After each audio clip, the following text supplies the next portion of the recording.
Hey, salut la communauté, ce soir, nouvelle vidéo sur les finances personnelles. Et comme vous pouvez le voir, l'étape la plus importante pour réussir à atteindre l'indépendance financière et pourquoi pas la liberté financière, c'est d'établir un budget efficace. Donc dans cette vidéo, je vais vous expliquer les 7 étapes que j'ai fusionnées en lisant plusieurs articles et en me formant là-dessus pour vous aider à établir un budget efficace. Je ne vous remets pas la définition de l'indépendance financière et de la liberté financière. Je vous laisse aller voir les autres vidéos que j'ai fait là-dessus pour avoir ces définitions. Là, aujourd'hui, c'est sur le budget. Alors, établir un budget. Je vous ai pas mal parlé de diminuer ses dépenses, surtout de les suivre, et que la première étape, souvent, est d'établir un budget pour avoir une vision claire des dépenses récurrentes. Je vais rentrer dans le détail après, pour avoir des dépenses claires, pour avoir une vision claire sur vos revenus, une vision claire sur vos dépenses, et tant qu'à faire, pouvoir arriver à dépenser moins que ce qu'on gagne. C'est l'objectif. Donc, d'abord, on va commencer par la définition, une petite définition, la définition du budget. Un budget, comme c'est marqué, c'est un plan financier qui établit une estimation des dépenses et des revenus pour une période donnée. Souvent, on le fait au mois ou une année. Un bon tableau Excel, n'hésitez pas à aller faire ma formation gratuite. Vous l'aurez, ce tableau qui vous permettra d'établir ce super budget sur les mois avec plusieurs vidéos d'accompagnement. Alors, il vous aide bien évidemment à gérer votre argent, à déterminer vos priorités, surveiller vos dépenses et pourquoi pas atteindre des objectifs financiers à moyen long terme et à diminuer vos dépenses bien évidemment. Alors, ce budget peut aussi inclure des projections de dépenses obligatoires. Bien évidemment, c'est l'objectif d'établir un budget, c'est-à-dire comme c'est marqué, d'estimer les dépenses. Donc, bien évidemment que les dépenses, ce qu'on appelle les dépenses récurrentes, voire les dépenses fixes, seront marquées dedans, puisque celles-là, on sera dans l'obligation de les payer pour vivre. C'est pas compliqué. C'est ce qui joue aussi dans nos critères. Par exemple, quand on fait un prêt immobilier, c'est ce qui rentre pour calculer notre capacité d'emprunt et notre reste à vivre. D'accord ? Donc l'objectif d'un budget, comme c'est marqué, est d'assurer que les dépenses ne dépassent pas les revenus, ce qui peut bien évidemment éviter aider à éviter la dette et à améliorer sa stabilité financière. L'étape, c'est vrai qu'il y a l'indépendance et la liberté financière, mais avant, il y a la stabilité financière. La stabilité financière, bien évidemment, on l'a fait en dépensant moins que ce qu'on gagne. D'accord ? Donc je vais vous expliquer les 7 étapes. Que je vous dis, ces 7 étapes, vous trouverez plusieurs choses, mais comme je vous le dis dans les finances personnelles, souvent on revient à faire les mêmes étapes. Là, on est, vous savez, si vous vous rappelez de mes vidéos, on est dans les premières étapes où on doit lister nos revenus. Donc, on doit établir le budget. Ça rentre souvent dans les premières étapes des vidéos que j'ai fait avant pour atteindre l'indépendance et voire la liberté financière. Donc, on déroge pas à la règle. La première étape, c'est de lister vos revenus et dépenses régulières. L'objectif, c'est d'utiliser un tableau Excel, c'est d'utiliser, pourquoi pas, une application financière, un agrégateur de comptes, comme j'utilise moi avec Bankin et Finery. Je vous laisse aller voir la vidéo de présentation de ces outils. Le but du jeu, c'est de voir les dépenses fixes, les dépenses variables et, comme je l'ai marqué, ce qu'on appelle à évaluer, ce qui va nous permettre à évaluer les dépenses discrétionnaires. Alors, bien évidemment, les dépenses fixes, les dépenses variables, je ne vais pas m'étaler là-dessus.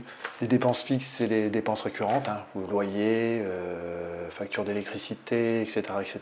Celles-là, on essaye, on va dire, de les diminuer en faisant jouer la concurrence, mais elles sont à payer. Les dépenses variables, on peut les, sont des dépenses souvent liées à des abonnements, par exemple forfait internet. On en a besoin, mais c'est une dépense qu'on peut, pareil, diminuer, voire supprimer. Si par exemple, aujourd'hui, on a un meilleur réseau 4G que la fibre, par exemple, ou qu'on est à les DSL encore, on peut utiliser que le téléphone et enlever la box. Bref, ça c'est par exemple une dépense variable. Derrière, je vous parle des dépenses discrétionnaires, comme je vous l'ai marqué en bas avec une définition que j'ai trouvée. La dépense discrétionnaire, c'est une dépense optionnelle et non essentielle, qui peut être réduite ou éliminée sans affecter gravement le mode de vie. Les dépenses discrétionnaires dans la formation gratuite que je vous donne, c'est ce que j'appelle par exemple les restos, les vacances, les choses éphémères qui vous donnent on va dire un plaisir immédiat, hein, mais souvent, on va dire, à perte. D'accord? Bien évidemment, je ne dis pas qu'il ne faut pas se faire plaisir. Comme je vous l'ai dit dans plusieurs de mes vidéos, moi je ne suis pas dans le mouvement FIRE. Le but du jeu, c'est d'atteindre la stabilité financière et l'indépendance financière tout en continuant à vivre. Ça, c'est mon objectif. Donc ça, c'est pour ça que moi j'ai établi ce budget, que j'ai établi le tableau Excel que je vous mets dans ma formation gratuite. Donc pour en revenir aux dépenses discrétionnaires, ce sont les vacances, les restaurants, les vêtements, les gadgets, etc. etc. Donc, vous avez bien compris que ces dépenses-là, elles sont, comment dire, non essentielles, que vous pouvez les éliminer, voire les réduire. Par exemple, les restaurants, vous pouvez largement les réduire. Les vêtements, si on fait un petit geste pour la planète, vous pouvez largement les réduire. Les gadgets électroniques, sérieusement, quand je vois des gens, par exemple, comme j'avais dit la dernière fois, dépenser un SMIC pour acheter un iPhone, je trouve ça ridicule. C'est mon avis personnel. N'hésitez pas à mettre des commentaires là-dessous. L'appel de l'objet brillant, toujours acheté dans ce monde de consommation. Il faut arriver à se réfréner, hein. Je vous dis, je vous avais donné des techniques, par exemple attendre une demi-heure, voire attendre le lendemain. La nuit porte conseil pour des fois vous dire que vous rendre compte que s'il faut cette dépense, elle n'aurait servi à rien à part vous faire plaisir sur l'instant. D'accord? Donc, après avoir fait évaluer tout ça dans un tableau, bien évidemment, par exemple, vous allez établir vos objectifs financiers. Alors pourquoi je l'ai mis après cette fois-ci? Tout simplement parce que là on est dans la première étape. Rappelez-vous, dans l'indépendance, etc. On est dans l'objectif financier, établir les budgets, ça c'est les premières étapes. Comme je vous l'ai dit, les étapes peuvent être se chier là. Là, comme on est spécialement dans la première étape d'établir le budget, je la mets après. Bien évidemment, parce que pour se donner des objectifs financiers, il faut déjà avoir listé cette fader le relevé de compte et d'avoir listé nos dépenses et nos revenus divers et variés et d'avoir pu estampiller les dépenses fixes, les dépenses variables, les dépenses non essentielles, donc appelées aussi dépenses discrétionnaires. D'accord? Quand on a tout ça, on établit des objectifs financiers. Alors on peut établir des objectifs financiers à 1, 5, 10 ans, comme vous le sentez. Pour vous donner mon exemple, moi pour un an, j'essaye de mettre de l'argent de côté pour pouvoir me payer un voyage. Alors vous allez me dire, ouais, mais t'économises pour faire de la dépense discrétionnaire. Chacun son choix. Par exemple, mes objectifs financiers, c'est de chaque année pouvoir mettre un peu d'argent de côté pour m'offrir un voyage avec ma conjointe. Mes objectifs à 5 ans, pouvoir m'acheter un bien immobilier. Donc mettre l'argent, développer une épargne qui va me permettre de pouvoir par exemple constituer un apport pour faire un crédit immobilier. Et dans 10 ans par exemple, la quarantaine par exemple, moi dans 10 ans c'est travailler sur mes différentes sources de revenus, la bourse, l'immobilier, le e-commerce et mon job, etc., etc. Enfin, toutes vos sources de revenus, là pour le coup, pour au mieux préparer ma retraite. Agencer tout ça pour préparer mes vieux jours. Et donc, par exemple, pouvoir me verser je sais pas moi, 2 ou 3 000 euros par mois. Tout ça, ça se calcule par un petit calcul qui est assez simple, hein. En fait, vous listez votre salaire, il faut tout ramener par mois, hein. Donc, d'un autre côté, je vous expliquerai ça dans la formation gratuite. J'ai prévu de faire un petit module pour faire un lien avec le mouvement FIRE, mais qui n'a pas que des mauvais côtés, hein. Si vous cherchez mouvement FIRE sur la toile, vous verrez que en fait, c'est des gens qui ont listé toutes leurs dépenses. D'avoir des enfants, combien ça coûte, de de la naissance jusqu'à 18 ans, voire 25 ans. Combien ils veulent se verser, est-ce qu'ils veulent faire des voyages, je ne sais pas moi,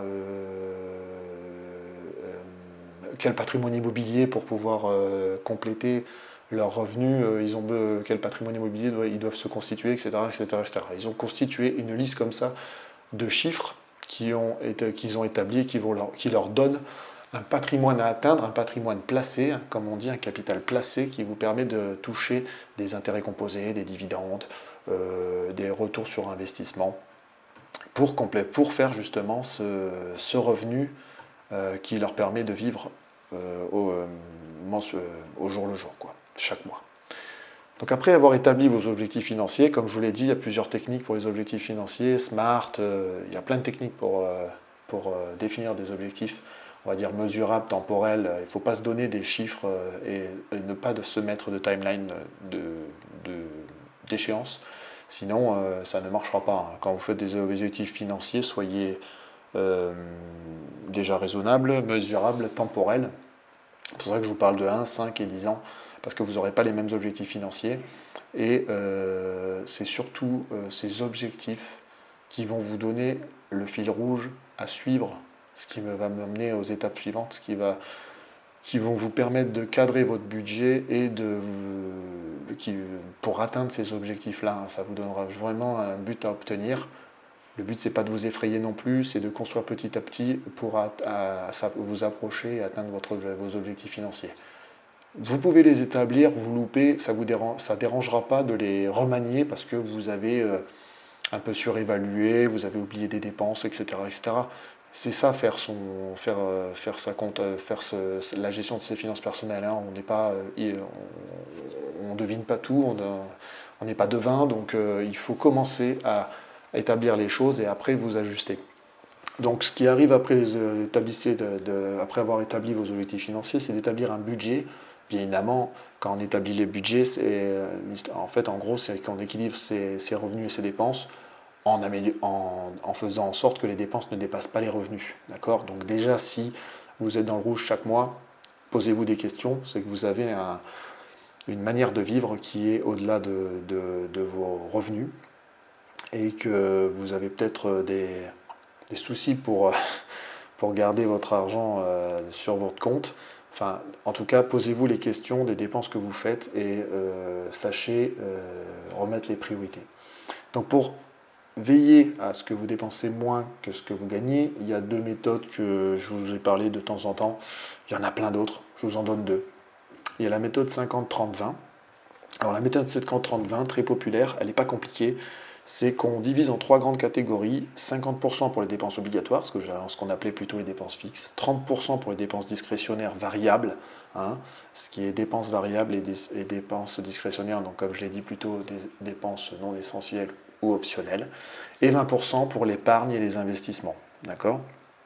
Alors dans d'autres vidéos, je vous avais parlé de 20% pour les plaisirs aussi. En gros, le 50-30-20, le 50 est important, c'est 50% de vos revenus globaux que vous mettez pour les dépenses fixes et dépenses récurrentes obligatoires. D'accord ? 30% sur les dépenses variables dépenses discrétionnaires, celles-là vous pouvez jouer pour les diminuer, voire en supprimer, et 20% pour l'épargne et les investissements. Pourquoi ? Parce que c'est bien de faire en sorte de moins dépenser que ce qu'on gagne, mais par contre, si on n'investit pas cet argent, qu'on ne le fait pas travailler, c'est pas en le mettant sur un livret A que vous allez vivre de vos intérêts à la retraite ou avant. D'accord ? Il y a d'autres leviers bien plus puissants comme la bourse, le e-commerce, l'immobilier, les cryptos sur certaines manières pour jouer sur ce levier et pouvoir faire fructifier votre argent. Voilà. C'est notamment pour ça que je vous fais plusieurs vidéos sur ma chaîne pour vous présenter tout ça. Et je parle aussi d'épargne parce que c'est le début de tout. Quand vous avez établi le budget que vous voulez, l'objectif de départ, c'est de constituer votre épargne, de mettre de côté pour vous faire, par exemple, un apport pour un crédit immobilier, pourquoi pas commencer à investir dans la bourse, etc. etc. La méthode, ce que je parle en dessous, zéro sum, la deuxième, elle est bien plus contraignante. Alors elle fait, comment je pourrais dire, elle va plus loin dans le sens où chaque dollar est alloué. Alors on va allouer chaque dollar, enfin dans la méthode elle vient des États-Unis, donc chaque euro, on va la copier, on va allouer chaque euro gagné à une catégorie de dépenses ou d'épargne spécifique, d'accord, sans laisser de reste. Cela signifie qu'en gros, toutes vos dépenses totales doivent être égales à vos revenus pour le mois. Voilà. Donc, ça demande plus contraignant dans le sens où elle va demander un plus gros suivi au niveau de votre tableau, hein, quand vous faites votre listing des revenus, etc., va vous demander de suivre toutes vos dépenses et de les remettre dans votre tableau. Donc en gros, il va falloir marquer toutes vos factures, toutes vos dépenses, etc. etc. Et le but du jeu, c'est si vous dépensez des choses et qu'il vous reste de l'argent, si vous avez de l'argent restant, donc vous pouvez l'ajouter à une catégorie existante ou en créer une nouvelle. Voilà. Le but du jeu, c'est de tout lister pour, à la fin, s'il vous reste de l'argent, vous créez une nouvelle catégorie ou vous le mettez dans une catégorie existante, par exemple la catégorie de l'épargne. D'accord ? La zéro sum, en fait, elle est plus contraignante dans le sens où, au-delà du temps, qu'elle vous demande un peu plus de temps pour lister les choses, etc., elle est surtout là pour avoir ce déclic, cet effet psychologique que chaque euro compte, je vais y arriver, et surtout chaque euro dépensé compte. D'accord ? L'objectif, c'est de vous dire qu'il ne faut pas gaspiller votre argent durement gagné dans des bêtises ou des dépenses que vous auriez pu largement ne pas faire. D'accord ? Cependant, cette méthode, elle est quand même beaucoup plus dure à tenir dans le temps. C'est pour ça que je vous parle plus de la 50-30-20 et surtout que je vous mets à disposition mon tableau Excel. Comme ça, c'est mâché. Vous avez juste à suivre, à remplir et vous êtes parti pour gérer votre budget dans les années à venir.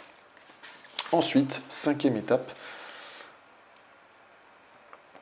La cinquième étape, tout simplement, c'est de suivre son budget de près et de l'ajuster en conséquence.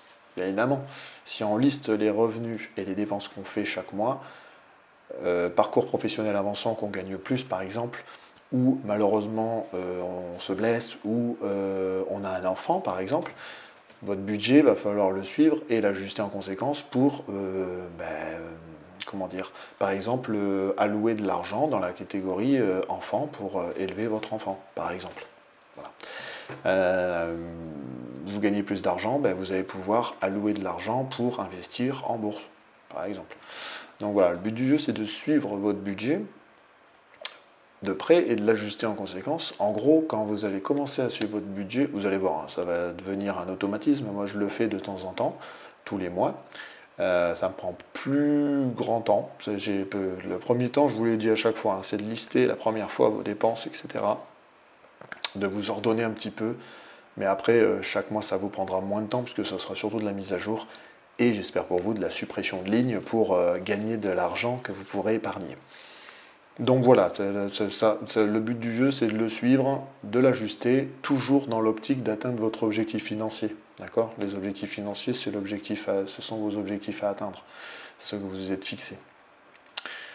Donc ça, c'est la cinquième étape. La sixième étape, c'est épargner une partie de vos revenus pour les dépenses imprévues.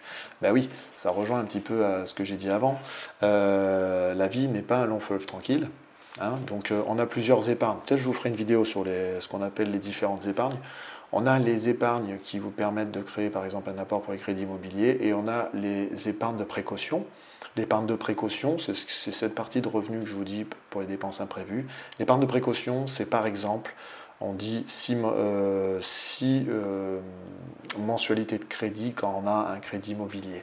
C'est par exemple mettre de l'argent de côté si je ne sais pas moi, la chaudière tombe en panne et qu'il faut la changer, commence à coûter quelques milliers d'euros. Malheureusement, vous vous blessez et vous avez un handicap, vous ne pouvez pas reprendre votre boulot. Et bien, cet argent va vous permettre de faire la soupape pour vous reconvertir, le temps de votre reconversion et de changer de travail. Vous voyez, le but, c'est d'épargner une partie de vos revenus pour les dépenses imprévues et malheureusement, vous faire une sorte de matelas de sécurité qui vous permet de vous sentir plus serein. Alors, ils disent souvent de se projeter sur les 3 ans à venir.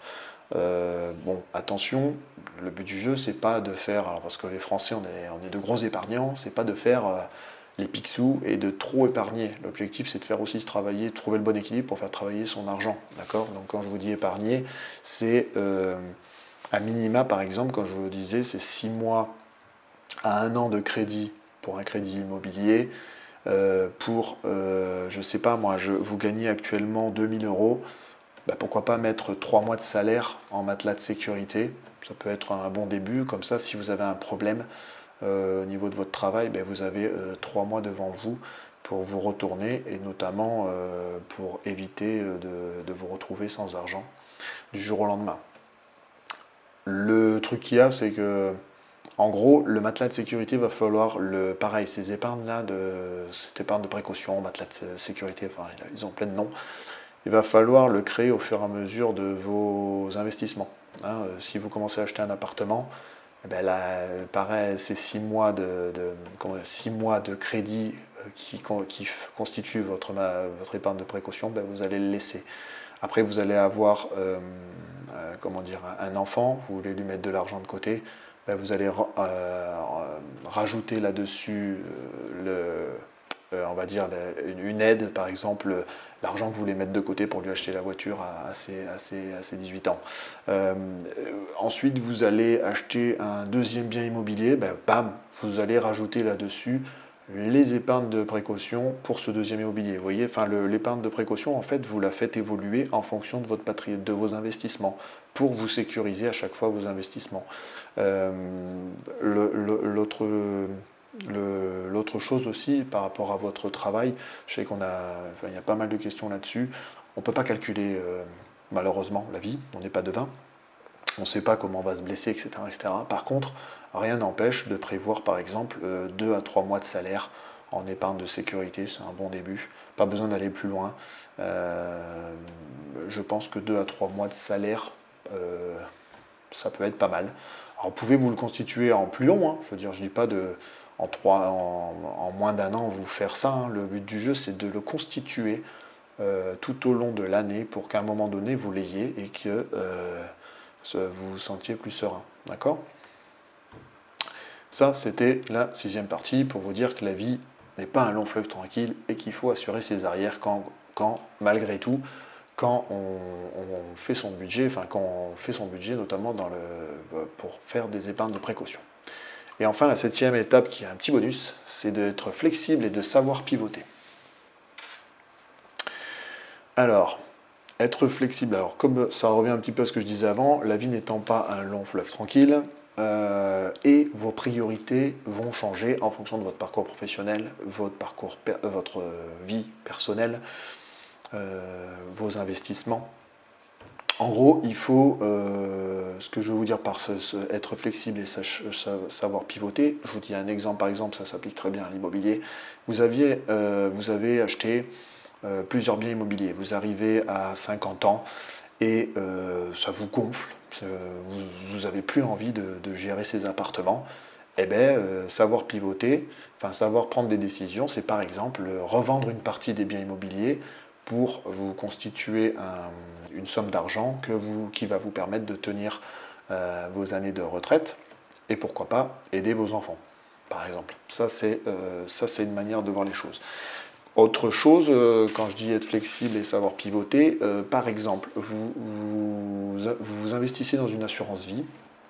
Quand vous êtes jeune et que vous commencez le travail, vous allez souvent être dans un profil ce qu'on appelle dynamique, c'est-à-dire que vous allez plus investir dans une assurance vie avec une grande partie dans les actions et une plus petite partie dans les fonds en euros.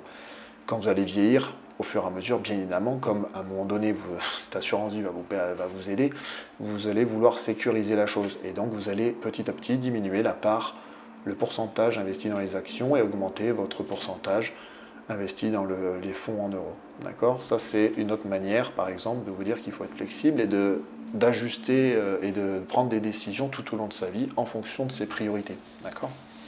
Il y en a plein. Ce que je veux vous dire en bonus, c'est que il faut savoir des fois prendre des décisions et pour pouvoir faire ça, il faut tous les mois jeter un coup d'œil à votre tableau, réfléchir un petit peu à vos objectifs financiers si vous ne les avez pas surévalués, donc les réétablir. En fonction de votre vie qui change, pourquoi pas en définir d'autres. En fonction de vos moyens aussi, bien évidemment. Tout ça. D'accord ? Donc ça, c'était la petite étape bonus qui en gros veut tout simplement vous dire qu'il faut, quand vous établissez un budget, c'est pas pour faire un tableau et le laisser de côté. C'est pour le travailler tous les mois pour atteindre vos objectifs que vous êtes fixés, notamment financiers. D'accord ? Donc en conclusion, la première étape, comme je vous l'ai dit, est d'établir un budget. le but du jeu d'établir un budget, au-delà de tous ces belles définitions que je vous ai données aujourd'hui et que vous allez prendre, n'hésitez pas à regarder la vidéo et à aller voir les autres pour un peu plus développer ce que je dis dans cette vidéo. L'objectif, le message principal que je veux faire passer dans cette vidéo, c'est de mettre en place une habitude, un rituel, de suivre ses dépenses pour mieux comprendre les choses, à améliorer les dépenses, de pouvoir les mesurer afin de se donner des objectifs financiers à atteindre en réponse de ses besoins, de la durée, court, moyen, long terme. En gros, c'est se donner un cadre et pouvoir se structurer pour prioriser vos dépenses, économiser pour l'avenir, satisfaire vos besoins immédiats, toujours parcimonie, hein, comme je dis, parce que quand même le but de l'objet de la vie, c'est d'en profiter un petit peu, donc il ne faut pas non plus, en tout cas c'est mon opinion, il ne faut pas non plus se priver trop. Mais cela va varier, comme je l'ai dit dans les dernières étapes, en fonction de vos vies professionnelles et de vos vies personnelles. D'accord ? Donc l'objectif de ça, c'est surtout, le message principal de cette vidéo, c'est surtout mettez en place cette habitude, ce rituel chaque mois, de suivre vos dépenses, de les comprendre pour petit à petit arriver à diminuer, supprimer des dépenses variables, commencer à épargner, mettre en place des virements automatiques pour faire des épargnes de sécurité. Vous voyez, commencer à travailler là-dessus. Déjà, le fait de vous faire ce cycle, ce rituel tous les mois va instinctivement, je vous l'ai dit instinctivement, vous permettre de rentrer dans un cercle vertueux qui va vous permettre aussi de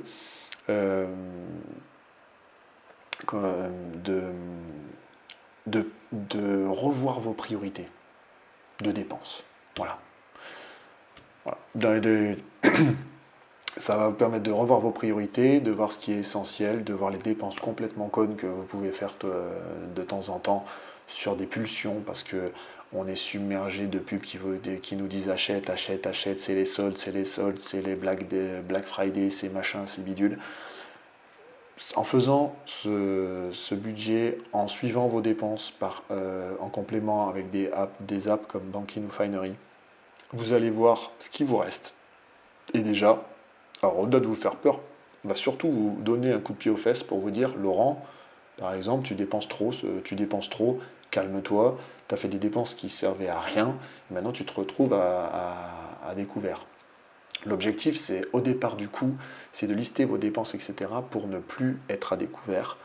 Deuxième objectif, c'est de pouvoir commencer à mettre l'argent, à comprendre de vos dépenses, dans quelle catégorie elles vont, et de pouvoir commencer à constituer votre épargne. Épargne de sécurité, épargne de précaution, matelas de sécurité, on l'appelle comme on veut, pour qu'ensuite, vous pouvez par exemple constituer une autre épargne qui permettra par exemple à faire un apport sur un crédit ou va vous aider d'avancer de l'argent pour rembourser des crédits à la consommation, hein, des jolis crédits avec des gros taux d'intérêt qui vous font mal. Donc voilà, c'était une petite vidéo pour préciser la première étape qui est d'établir un budget qui est la plus importante. Je vous laisse aller regarder les autres vidéos pour avoir d'autres conseils. Moi, bien évidemment, pour les finances personnelles, je reviendrai vers vous. Je vous présenterai d'autres choses. Et notamment, par exemple, de nouveaux moyens de gagner de l'argent, des compléments de revenus, pourquoi pas. Attention, ce sont des investissements alternatifs ou des investissements à plus haut risque. Donc ça sera, mais en tout cas, ma chaîne se veut informative là-dessus pour vous permettre, comme je vous l'ai dit, de lister, de gagner de l'argent et que ces revenus ne partent pas en fumée dans des bêtises. Et que vous repreniez la main sur votre vie et repreniez la main sur vos dépenses afin de pouvoir mettre en marche cette habitude et ce cercle vertueux qui va vous emmener vers la stabilité financière, l'indépendance financière, voire la liberté financière. Je vous remercie de me suivre toujours aussi nombreux. Je vois qu'il y a énormément de gens qui me suivent mais qui ne s'abonnent pas. Donc abonnez-vous, likez, mettez des commentaires, ça me fait plaisir. Et surtout, ça montre l'intérêt que vous avez pour mon travail. Et moi, ça m'oblige à toujours vous répondre. Et pourquoi pas, me donne des idées pour de nouvelles vidéos. Je vous dis à une prochaine vidéo et je vous dis ciao, ciao. Ciao.